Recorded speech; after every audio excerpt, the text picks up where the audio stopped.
Le président de la Banque africaine de développement, Akinwumi Adesina, a appelé les pays en développement à tenir leurs engagements pour permettre au continent de financer son adaptation au changement climatique, causé en majeure partie par les fortes émissions de gaz à effet de serre.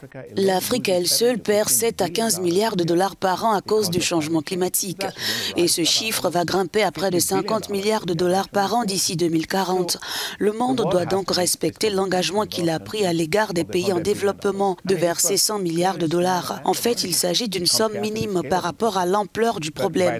Mais en ne la respectant pas, on provoque une crise de confiance.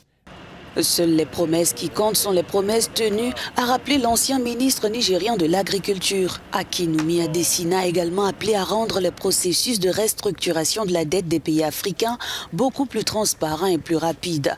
Pour ce qui concerne les résolutions du sommet de Paris, il est plutôt sceptique.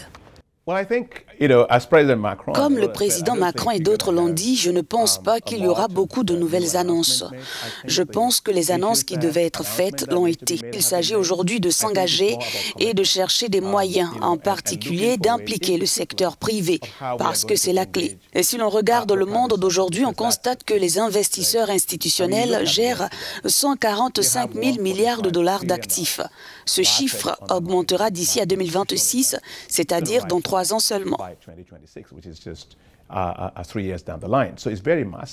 Ce sommet de Paris sur le nouveau pacte financier est censé jeter les bases d'une refonte de l'architecture financière internationale dans le but d'enrayer à la fois la pauvreté et le réchauffement de la planète.